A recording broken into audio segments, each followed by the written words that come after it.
Welcoming the French president and the First Lady of France. We'll take you there in just a minute. In the meantime, the Democratic Party has a lot of goals for you. Suspend all immigration enforcement, abolish all gender distinctions, take away your guns. But the party now has another goal, at least one being discussed in private: reparations. Democracy Alliance is a group of rich Democratic donors. It's a big deal.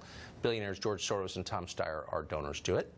An invitation to the group's spring dinner held last week fantasized that by 2022, not that far from now, reparations could be a top item on the Democratic agenda. And it may be, by the way.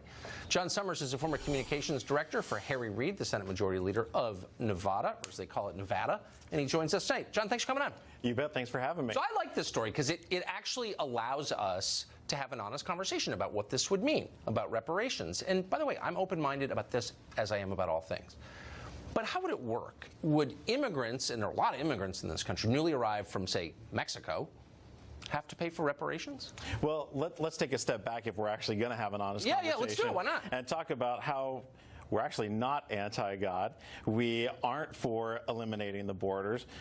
We do see genders. So I think a lot of the things that you're creating a great stereotype, and I think you're doing a great job. Well, you know, I appreciate that. Typical for your side. I appreciate that. Actually, but we should actually have the honest conversation. I don't know if you're a nightly viewer of the show, but I think we kind of prove all that tonight, but I encourage you to watch. But let's just get to this, reparations. So this is one of those ideas that people dismissed as crazy or whatever. Then Ta-Nehisi Coates, who's kind of the poet laureate of the left, wrote this famous piece in The Atlantic calling for it. Now it's on the Democracy Alliance agenda. This could be real. So what are the details? It's a sincere question. Millions of immigrants in this country. Are they going to be required to pay for reparations? And you're right. It was on that Democracy Alliance agenda, along with talking about ways to strengthen rural women, how to put an end to gun violence here in America, raising the minimum wage. Actually, it's just it's there stuff were a number of issues that were discussed that makes people not take the party seriously. But whatever. Let's go to your topic let's get to, of reparations, for the third time to the point. Which I think, frankly, I feel awkward talking about because here we are, two white guys who have no idea what the African American experience has actually been in this country. I'm an American citizen and a taxpayer, and I have every bit as much right to talk about government policy as any American. So I reject your presupposition out of hand. But you have not experienced that hurt. But let's set aside the hurt. Here's what I am as an American citizen, and I have a right and an obligation to talk about and understand the policies my government may impose, including this one. So let's get detailed about it. Who would pay? Who would benefit? I don't know.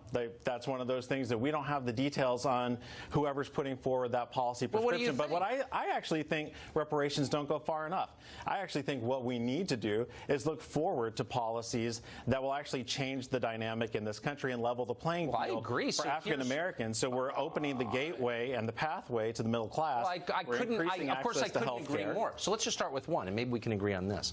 Refugee resettlement almost exclusively happens in poor working class communities. Refugees come over from Somalia or wherever, and they move into Lowell, Mass. And Lewiston, Maine, and poor places.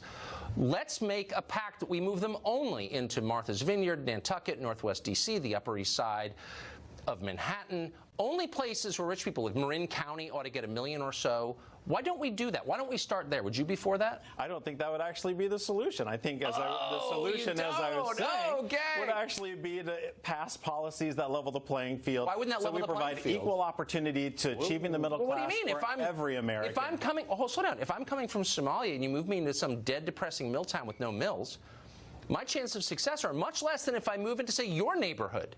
Why shouldn't I go to the schools that your kids go to? Why shouldn't I live in Kentfield, California? Well, I think it's awfully kind of you to offer housing for some of these folks. Oh, because rich liberals don't want to live near them. That's why.